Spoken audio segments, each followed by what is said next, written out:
Hello guys, आप लोग कैसे हैं? उम्मीद है बहुत अच्छे ही होंगे। चलिए चलते हैं स्टोरी की ओर। अब आगे। पाखी के उसके लिप्स लर किस करने से रणविजय के दिल में एक तूफान जाग जाता है। उसके कान गुलाबी हो जाते हैं। पाखी उसके कानों को हाथ लगाते हुए, ओल्ड मैन आपके कानों को क्या हो गया? ये इतने लाल लाल क्यों हो गए? उद्धरण चिन्ह। रणविजय उसकी गर्दन में अपना चेहरा छुपाते हुए अंडरस्को तुमने तुमने मुझे बुली किया। पाखी हैरानी से अपनी तरफ उंगली करते हुए अंडरस्को मैंने आपको कैसे बुली किया? पाखी तो सबसे क्यूट, शांत और भोली लड़की है। रणविजय कुछ नहीं कहता, वो उसे वैसे ही अपने गले से लगाया। अब मन में अंडरस्को, यही तो वजह हर मेरी बुली होने की। तुम कुछ समझती नहीं हो और मुझे तुमको समझाया नहीं जाएगा। क्या करूं मैं अपना? फिर वो उससे अलग होता है और उसके बालों को जो कुछ उसके चेहरे पर आ रहे थे उन्हें उसके कानों के पीछे लगाते हुए, कुछ नहीं, चलिए अब रेडी हो जाइए, आपको कॉलेज भी जाना है ना? पाखी खुशी से उछलते हुए अंडरस्को, ठीक है ओल्ड मैन। पाखी अभी तैयार होकर आती है, फिर वो सुमन और रानी को भी बताएगी। Equals equals equals. निर्वाण विलालर। खुशबू जो कि आराम से मानव की बाहों में सो रही थी, उसकी आंख खुलती है। वो मानव का चेहरा देखती है जो कि सोते समय बहुत ही मासूम लग रहा था। उसके चेहरे में एक सुकून था जो उसे और ज्यादा प्यारा बना रहा था। आप सब में बहुत ज्यादा हैंडसम हो। मुझे उम्मीद नहीं थी मुझे आप जैसा हैंडसम पार्टनर मिलेगा। उद्धरण चिन्ह। फिर वो अपने बालों को झटकते हुए अंडरस्को, वैसे उम्मीद तो आपको भी नहीं होगी इतनी प्यारी, खूबसूरत और भोली लड़की मिलने की। लेकिन फिक्र मत करिए, आपकी जिंदगी रोशन करने में आ गई हूँ। ये बोलकर वो उसके माथे पर किस करती है और वहां से चली जाती है। उसके जाते ही मानव अपनी आंखें खोलता है। बिल्कुल पागल है ये लड़की। मुझे समझ नहीं आता कोई खुद से इतना ज्यादा ऑब्सेसिव कैसे हो सकता है। अगर तुम्हें ना मिलता तो शायद यकीन नहीं करता। मेरी पागली। उद्धरण चिन्ह। मानव अपने माथे पर हाथ रखता है। यहाँ पर खुशबू ने किस किया था? वो मुस्करा देता है और अपने हाथ को चूम लेता है। थोड़ी देर बाद वो नीचे आता है तो नीचे फिर से खुशबू उसकी शर्ट पहने ही घर के काम कर रही थी। मानव जाकर सोफे पर बैठ जाता है तो खुशबू मुस्कराते हुए उसके लिए काफी लेकर आती है और उसकी गोद में बैठ जाती है। मानव अपनी एक भौं को उठाकर अंडरस्को, ये सुबह सुबह क्या हरकत है? आखिर करना क्या है आपको? खुशबू एक शैतानी मुस्कान देते हुए उसकी थाई के साथ अपने आप को रब करती है, जिस वजह से मानव की तो सांस ही रुक जाती है। वो एकटक इस लड़की को देख रहा था। खुशबू बिल्कुल उसके कान के पास जाकर अंडरस्को, सांस ले लीजिए डॉक्टर साहब। कहीं ऐसा ना हो कि आपके लिए दूसरे डॉक्टर को बुलाना पड़े। मानव सच में अब जाकर सांस लेता है और घूरकर खुशबू को देखता है जो उसको देखकर आंख मार रही थी। ये देखकर वो उसको घूरते हुए अंडरस्को, ये क्या बोहदगी है? लड़की हो इसलिए तुम्हें झेल रहा हूँ, वरना कब से धक्के मारकर अपने घर से निकाल देता है। खुशबू उसके पास आती है और फिर से उसकी गोद में बैठते हुए अंडरस्को, इतना भी क्या गुस्सा करना डॉक्टर साहब। गुस्से को थूक दीजिए और मेरे साथ घर बसा लीजिए, फिर हम मिलकर इस सुने से घर को छोटे छोटे बच्चों से भर देंगे। तुम्हें बिल्कुल शर्म नहीं आती ना? किसी लड़के के पास इस तरह से उसकी गोद में बैठकर उसको सेड्यूस करते हुए। उद्धरण चिन्ह। बाहर की तरफ से एक आवाज आती है जिससे दोनों उस तरफ देखते हैं।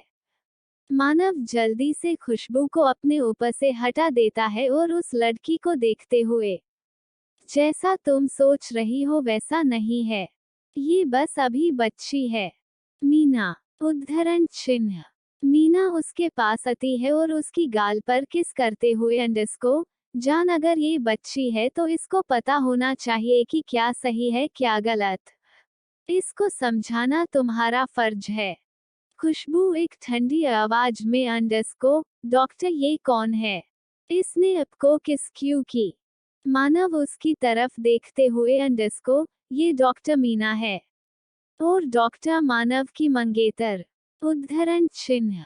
मीना मानव को बीच में काटते हुए कहती है। खुशबू उसकी तरफ एक नजर डालती है जिससे वो डर जाती है। जब तुमसे पूछा जाए तब जवाब दो। ऐसे किसी के बीच में बोलने वाले को लोग तमीजदार नहीं समझते। उद्धरण चिन्ह। फिर वो मानव की तरफ देखती है, मानव हाँ में सिर हिला देता है। खुशबू कुछ नहीं बोलती। वो मानव के रूम में जाकर फ्रेश होती है और अपना कुछ सामान लेकर नीचे आ जाती है। मानव उसको देखता है तो खुशबू उसके सामने कुछ पैसे रखते हुए अंडरस्को, होटल के हिसाब से 3 दिन का कराया। ये सब क्या है जो आप सोच रहे हैं? मैं यहाँ पर एक किराएदार के जैसे ही थी, अब मेरा समझ पूरा हो गस है तो मुझे भी चलना चाहिए। उद्धरण चिन्ह। मानव को ये बात बिल्कुल अच्छी नहीं लगी। वो उसके पीछे जाता उससे पहले ही मीना उसका हाथ पकड़कर उसको रोक लेती है। कॉलेज में रणविजय की कार, रौनक की कसर और शेखर की कार एक साथ वहां पर आकर रुकती है। सब बाहर निकलते हैं और एक दूसरे को देखते हैं। रौनक सबको इग्नोर करके सुमन के पास जाता है और उसको एक लिस्ट देते हुए अंडरस्को, सुमन आज से कॉलेज में रानी तुम्हारी जिम्मेदारी पर है। इसमें इसके खाने की और दवाई की जानकारी है। मैंने पहले ही सारा सामान रख दिया है, तुम प्लीज इसको समय पर दे देना। सुमन हमें सिर हिला देती है क्योंकि उसे इसकी शादी के बारे में पहले से ही पता था, इसलिए वो कोई भी प्रतिक्रिया नहीं देती। रौनक फिर रानी के पास आता है और उसके माथे पर किस करते हुए अंडरस्को, जान अपना और हमारे बेबी का ध्यान रखना। मेरी 2 जिंदगी आपके पास है, इसका ध्यान रखना। रानी मुस्करा कर उसकी गाल लर किस करते हुए अंडरस्को, आप फिक्र क्यों कर रहे हैं? मैं ध्यान रखूंगी। रौनक एक बार फिर से उसके माथे पर किस करता है। वो तीनों कॉलेज के अंदर चले जाते हैं। वहीं शेखर और रणविजय रौनक का उठाकर रणविजय की कार में बिठाकर जबरदस्ती ले जाते हैं। रौनक अपने मन में अंडरस्को, बेटा अब तेरा क्या होगा? सब में से तू ही था जो ज्यादा ही सिंगल रोना रोता था, अब ये तुझे नहीं छोड़ने वाले। Less than. वही दूसरी तरफ जेएस मैंशन में सेल फोन विद एरो, जीजी अपने तो हमें पराया ही बना दिया। रेनू की शादी कर दी, वो भी ऐसे बिना बताए। Cell phone with arrow menu उस समय हालत ही कुछ ऐसे थे। आपको पता है पाखी के ऊपर खतरे का। सेल फोन विद एरो, हाँ जीजी मुझे पता है, ना जाने हमारी छोटी सी बच्ची के ऊपर से कब ये सब बला टलेगी। वो तो कितने साफ दिल की है। सेल फोन विद एरो, तुम फिक्र मत करो मीनू। अब उसके पीछे रणविजय है और मैंने रणविजय की आंखों में प्यार देखा है पाखी के लिए। वही होने जा रहा है जिसका हमें इतने सालों से इंतजार था। मीना जी खुश होते हुए। सेल फोन विद एरो, ये तो अच्छी बात है। वैसे भी हम भी वहां पर आने वाले हैं जल्द ही। सेल फोन विद एरो, अरे ये तो तुमने बहुत अच्छी खबर सुनाई तुमने। उसके बाद दोनों और बातें करते हैं और काल कट कर देते हैं। पीछे से जीवन जी शाते हैं और मीना जी के सिर पर मारते हुए अंडरस्को, श्रीमती जी क्या सबको हमारा थोड़ा सा ख्याल है? हम यहाँ पर भूखे बैठे हैं और आप फोन पर लगे हैं। उद्धरण चिन्ह। मीना जी उन्हें घूरते हुए अंडरस्को, जीवन जी आपकी वजह से हमारा इतना बड़ा परिवार होने के बाद भी हम यहाँ पर है अकेले। हमने आपसे कुछ कहा, आप हमें अब काल पर बात भी नहीं करने देंगे? जान अब तो गुस्से ही हो गई, हम तो मस्ती कर रहे थे। वैसे आपके नवाजादे कहाँ है, क्या उनको पता है हमारा जाने का? उद्धरण चिन्ह। दूसरी ओर अंश के अपार्टमेंट में। अंश जीवन जी और मीना जी का बेटा है जो अब यहाँ लंदन में अपना बिजनेस संभाल रहे हैं, लेकिन अब वो वापस से अपने परिवार के पास जाना चाहते हैं। अंश की गोद में एक लड़की बैठी हुई थी। अंश उसकी थाई को सहला रहा था। बेबी, तुमने तो शादी कर ली थी ना, फिर मेरी याद कहाँ से आ गई? वो बस दिखावे की शादी है, उस पर ध्यान देने की जरूरत है। वो बस मेरे मकसद को अंजाम देने को है। मकसद? कौन सा मकसद? उद्धरण चिन्ह है कुछ पर्सनल, मैं बता नहीं सकता, लेकिन इतना जान लो कि ना तो मुझे इस शादी से में कोई दिलचस्पी है ना ही उस लड़की में। ये बोलकर वो हंसने लग जाता है। वही दूसरी ओर गेट पर खंदे एक शख्स ने ये सारी बातें सुन ली थी, जो कोई और नहीं, रोशनी थी। रोशनी का दिल हजार टुकड़ों में टूट चुका था, जिसको वो अपना सब कुछ मानती थी, जिससे उसने अपनी इस छोटी उम्र में ही शादी कर ली। उसके लिए उसके क्या माना ये है? कुछ भी नहीं। रोशनी कुछ नहीं बोलती। वो अंदर आती है और बिना अंश पर ध्यान दिए अपने रूम में जाती है और वहां से अपना कुछ जरूरी सामान लेकर बाहर आ जाती है। रे अंश और वो लड़की एक दूसरे में इतने खोए हुए थे कि उन्हें पता ही नहीं चला। कहाँ लेकर जाएगी रोशनी को उसकी किस्मत, और क्या होगा जब रणविजय को पता चलेगा अपनी बहन की हालत के बारे। अब आगे। रोशनी अपना टूटा हुआ दिल लेकर अपने घर में पहुंचती है, जहां पर सावन जी और सोनिया पहले से ही पैकिंग कर रहे थे। रोशनी खुद को संभालती है और अपने आंसू पहुंचकर अंदर चाहती है तो सोनिया जी अपनी बच्ची को देखते हुए, अच्छा हुआ आप आ गए, हम अभी आपको फोन करने वाले थे, आपके ताऊ सा का फोन आया था, उन्होंने बोला कि हम जल्द से जल्द वापस आ जाए, इसीलिए हम आधे घंटे में यहाँ से निकलने वाले हैं। रोशनी कुछ नहीं कहती, वह हमें श्री लाती है और अपने रूम में चली जाती है। वह सीधा शावर के नीचे जाकर खड़ी हो जाती है और वहां पर जोर जोर से रोने लग जाती है। आखिर आपने हमारे साथ ऐसा क्यों किया? क्यों हमारी जिंदगी बर्बाद की, सिर्फ हमारे भाई से बदला लेने के लिए? क्या बस यही था आपका प्यार, जो आपने वादे किए थे हमारे साथ, 7 फेरे? क्या वह सब आपके लिए एक धोखा थी, एक ऐसी बदले की कहानी थी जिसने आपको लिख दिया और मुझे उसका एक किरदार बनाकर रख दिया, जो आपके कहे मुताबिक चले, किसी गुड़िया के जैसे? आखिर मेरी क्या गलती है इसमें? अगर भाई ने पाखी से शादी की, मुझे तो खुद इन चीजों के बारे में पता नहीं था। भाई तो असल में पाखी से प्यार भी करते हैं, अगर उनकी शादी जबरदस्ती भी हुई है तो भाई उसे खुश नहीं होने देंगे, लेकिन आपने तो हमें कहीं का नहीं छोड़ा, हमें खुद क्या बढ़ाकर इस तरह से छोड़ दिया। काफी देर वहां पर बैठकर अपने मन का सारा दुख रो लेती है और फिर अपनी माँ बाबा के साथ वहां से चली जाती है। तारांकन तारांकन। वही शेखर और रणविजय रौनक को लेकर अपने एक प्राइवेट बार में आ जाते हैं। वो दोनों के हाथ में ड्रिंक थी और वह रौनक को ऐसे देख रहे थे कि जैसे शराब के साथ चखने की जगह पर रौनक को ही खा जाएंगे, और रौनक एक खिसियानी सी हंसी हंस रहा था। ऐसे गधों के जैसे दांत दिखाना बंद कर, तुझे बिल्कुल सूट नहीं होता, और बताओ ये सब कब से चल रहा है? शेखर अपने दांत पीसते हुए कहता है तो रौनक एक अकवर्ड सी हंसी हंसते हुए, अंडरस्को ज्यादा समय नहीं हुआ, यही बस 1 साल 6 महीने हो गए हैं।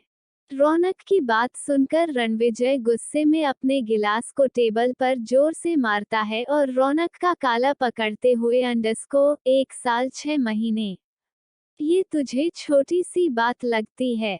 अरे मेरी पत्नी की बेस्ट फ्रेंड से मेरे बेस्ट फ्रेंड की शादी कर रखी है, वो भी लगभग 1.5 साल से, और मुझे इस बात का खबर भी नहीं है, और जब देखो हम तुझसे पूछते थे कि शादी कर ले तो कैसे संत बनता था। रौनक उससे अपना काला छुड़वाते हुए, अंडरस्को देख रेनू, मेरी बात तो सुन ले, वह बस हालात ही कुछ। इससे पहले कि वह अपनी बात पूरी कर पाता, शेखर उसका अपनी तरफ खींचते हुए, अंडरस्को हालात ऐसे भी कौन से हालात थे भाई जो तूने इतने समय तक हमसे इतनी बड़ी बात छुपा कर रखी? बताया भी कब जब हम चाचा बनने वाले हैं, मतलब भाभी के साथ बच्चा मुक्त मुक्त। रौनक अपने बालों में हाथ मारते हुए अंडस्को, वो मुझे क्या पता था मैं इतना कैपेबल हूँ कि पहली बार में ही पिता बन जाऊंगा, मुझे थोड़ी ना पता था ये तो बस एक अनएक्सपेक्टेड प्रेगनेंसी है। साले अनएक्सपेक्टेड प्रेगनेंसी तो ऐसे बोल रहा है जैसे तूने कोई प्रिकॉशंस ली थी। लेकिन फिर भी बच्चा अनएक्सपेक्टेड तरीके से तेरे पेट में है, जो भी किया तूने होश हवास ने किया था तो ये तो रिजल्ट आना ही था ना। उद्धरण चिन्ह। रौनक अपनी बत्ती सी चमकाते हुए अंडस्को, अब मैं क्या करूं, हो गया तो हो गया, और वैसे भी अब मैं बहुत खुश हूं, मुझे मेरे बचपन का प्यार भी मिल गया और मेरा एक क्यूट सा बच्चा भी आने वाला है जिसको देख रहा मैं इतना सारा दिखा दूंगा, इतना सारा दिखा दूंगा ना कि भाभी तुझे तलाक देने के बारे में सोचेगी। उद्धरण चिन्ह। शेखर की बात सुनकर रौनक अपने दांत पीस लेता है और उसको मुक्का दिखाते हुए अंडस्को, मनहूस साले, अगर कुछ सही बात नहीं कर सकता ना तो गलत दिमाग मत कर, ये तो वही बात होगी कि मेरा घर बसा भी नहीं और तू उसे डुबाने वाले पहले आ गए। खुद की जिंदगी में तो कोई है नहीं। फिर वो उसे देखते हुए, अरे रे रे है, अब समझा क्यों तेरी जल रही है। रौनक अपनी एक आंख को उठाते हुए अंडस्को, what you mean by that mister Raunak Mehra? I mean to say mister Shekhar Rawat, आपको तो सुमन एक नजर नहीं डालती। अब जब मेरा घर बस रहा है, जा बोलूं मेरे घर की तो नींव भी पक्की हो गई है, तो आपको जलन हो रही है। क्योंकि आज की सुमन तो आपको खास क्या, एक खास का तिनका भी नहीं डालती। मैं समझ सकता हूँ। होता है ऐसा होता है जब हम कुछ ज्यादा ही एक्सपेक्ट कर लेते हैं ना, तो हमारे साथ ऐसा ही होता है, कोई बात नहीं, मैं पूरी तरह से तुम्हारे साथ, फिक्र मत करो। उद्धरण चिन्ह। रौनक की बात सुनकर शेखर को घूरते हुए अंडस्को, ज्यादा पसंद जाने की जरूरत नहीं है, वह भी जल्दी मान जाएगी, वैसे भी पसंद मेरी है तो थोड़ा सा नखरा तो करेगी ही करेगी। रौनक अब बिल्कुल सीरियस हो जाता है, वह रणविजय और शेखर को देखते हुए अंडस्को, देखो तुम दोनों मेरे बेस्टी हो, इसलिए मैं कहता हूँ जो गलती मैंने की है वह तुम ना दोहराए। अब रणविजय और शेखर भी सीरियस होकर उसकी बात को सुनने लग जाते हैं, तो शेखर अपनी बात को आगे बढ़ाते हुए, मैंने जिससे प्यार किया हो तो मेरे सामने थी, मैं से मेरा दिल हमेशा बताता था कि यही है वो, इसको देखकर इसकी धड़कन तेज होती है, जिसके साथ मुझे अपने जीने की तमन्ना जागती, लेकिन मैं हमेशा अपने दिमाग के पीछे लगकर इस चीज को नजरअंदाज करता रहा। लेकिन जब मुझे एहसास हुआ तो बहुत देर होने वाली थी। ये तो मेरी अच्छी किस्मत थी कि मैं वक्त रहते उस चीज को पहचान पाया और अपने प्यार को अपनी जिंदगी बना लिया। मैं तुम दोनों से कहना चाहता हूँ कि तुम भी अपने प्यार को पहचानो। ये जानूं तुम्हारे मन के अंदर क्या है, क्या तुम पाखी और सुमन को अपने दिल से चाहते हो, तो सिर्फ वह दोनों तुम्हारा अपने दिमाग में हैं। जब हम किसी से प्यार करते हैं तो उसको प्यार करने की कोई वजह नहीं होती। हम बस होता है तो एक एहसास जना, जिसको हम शब्दों में बयान नहीं कर पाते, जैसे मैं जब रानी को देखता हूँ तो मुझे उसको देखकर एक सुकून मिलता है। जब भी मैं उसकी आंखों में अपनी छवि देखता हूँ तो मेरा दिल खुशी से झूम जाता है। जब वो खुश होती है तो मेरा मन भी नाचने लगता है, और जब वो दुखी होती है तो मेरा मन करता है कि मैं पूरी दुनिया को आग लगा दूं। तुम लोग भी अपनी भावनाओं को पहचानो, इससे पहले बहुत देर हो जाए, उनको अपनी भावनाओं का एहसास दिलाओ। रौनक की बात सुनकर दोनों किसी गहरी सोच में चले जाते हैं। हाँ, रौनक ने बात तो सही कही थी। उन दोनों ने अभी तक अपनी भावनाओं को समझा ही नहीं था। हाँ, वह दोनों को पाखी और से सुमन पसंद थी, लेकिन क्या वो उनके दिल में भी थी? क्या जो रौनक ने बोला वह सही है, अगर उन्हें थोड़ी सी भी देर की तो क्या वह हमेशा हमेशा के लिए उनसे दूर हो जाएंगे? नहीं, अगर वो उनसे दूर हो जाएंगे तो उनके तो जीने की इच्छा ही खत्म हो जाएगी। वो तो इस चीज के बारे में सोचना भी नहीं चाहते थे कि अगर कल को उनको उनसे अलग होना पड़े तो फिर वह जिएंगे कैसे। रणविजय और शेखर को इतनी गहरी सोच में खोया हुआ देखकर रौनक हम दोनों के कंधों पर हाथ रखता है और उनकी ओर देखते हुए अंडस्को, अपने दिल पर हाथ रखो और अपनी आंखें बंद कर लो, तुम्हें तुम्हारे सवालों का जवाब मिल जाएगा। हमारे मन की आंखें कभी हमसे झूठ नहीं बोलती। समय चेंज। रणविजय शेखावत मेंशन आ चुका था। उसने रौनक के कहे मुताबिक अपने दिल पर हाथ रखकर अपनी मन की आंखों से झांकने की कोशिश की तो उसके दिल में सिर्फ और सिर्फ एक शख्स था जो कि कोई और नहीं, पाखी थी। हाँ, पाखी, उसकी वह नादान सी बीबी। इस डेविल को प्यार हो गया था अपनी ही इनोसेंसी वाइफ पर के ऊपर। रणविजय को बहुत ज्यादा खुशी हो रही थी अपनी भावनाओं को पहचान कर, उसके तो पांव ही जमीन पर नहीं लग रहे थे।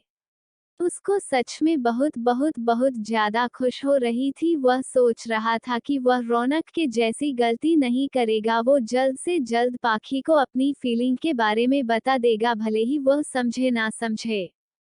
खुशी खुशी अपने घर के अंदर जाता है और तो उसे सोफे पर ही एक छोटी सी लड़की बैठी हुई दिखाई देती है जिसके चेहरे पर छाया की नूर नहीं था, लेकिन फिर भी वह सदा खूबसूरत थी। उसे देखकर रणविजय के चेहरे पर भी मुस्कान आ जाती है। वह प्यार से उसको पुकारते हुए रोशनी, उद्धरण चिन्ह। रोशनी भी अपने बड़े भाई की आवाज सुनकर पीछे देखती है और उसको देखकर खुश हो जाती है। वह भागकर उसके पास आती है और उसके गोद में लगभग कूद जाती है तो रणविजय प्यार से अपनी गुड़िया को संभालता है और उसके बालों पर किस कर लेता है। आखिर अपने बड़े भाई की याद आ ही गई। मुझे तो लगा तू वहीं पर रहेगी और किसी गोरे अंग्रेज को हमारे घर का दामाद बनाकर ही मिल आएगी। भैया मिलो इससे, यह है हमारे घर के दामाद। उद्धरण चिन्ह। भाई आप भी ना, आपने ऐसा सोच भी कैसे लिया कि मैं आपको बिना बताए इतना बड़ा कदम। उद्धरण चिन्ह। लेकिन वह बीच में ही रुक जाते हैं। ये तो बोलना गलत होगा क्योंकि उसने इतना बड़ा कदम तो उठा लिया था। उसने तो पहले ही उससे शादी कर ली थी जो कि इस शादी को शादी मानता भी नहीं था। उसके लिए तो बस यह एक प्रॉफिट की डील थी जिसको उसको ने हासिल करता था और वह हासिल करने में कामयाब हो भी गया था। लेकिन फिर रोशनी का ध्यान पाखी पर जाता है जो मुस्कुराते हुए उनको ही देख रही थी। उसके चेहरे की मासूमियत रोशनी को इजाजत नहीं दे रही थी रणविजय को अपने साथ कोई नाइंसाफी बताने के लिए। वहीं दूसरी ओर लंदन में अंश बार बार रोशनी का फोन ट्राई कर रहा था लेकिन उसको कॉल नहीं लग रहा था। उसका कॉल आउट ऑफ रीच बता रहा था या फिर बार बार कट हो रहा था। अब अंश परेशान हो रहा था, उसे खुद नहीं पता था क्यों, लेकिन उसको लग रहा था उसकी जैसे सांस थम रही है, उसके शरीर का एक हिस्सा उससे अलग हो रहा है। तभी उसका फोन बजता है। वो एक उम्मीद के साथ फोन उठाता है लेकिन सामने वाले की बात सुनकर उसको बहुत ज्यादा गुस्सा आ जाता है। वो गुस्से में अपने फोन को जमीन पर बैठकर तोड़ते हुए, ये तुमने अच्छा नहीं किया रोशनी, तुम मुझे इस तरह से बिना बताए अपने घर चली गई, इसका अंजाम तो तुम्हें भुगतना होगा, इसकी सजा तुम्हें मिलेगी ही मिलेगी। प्लीज चैनल को subscribe and like comment share जरूर करें।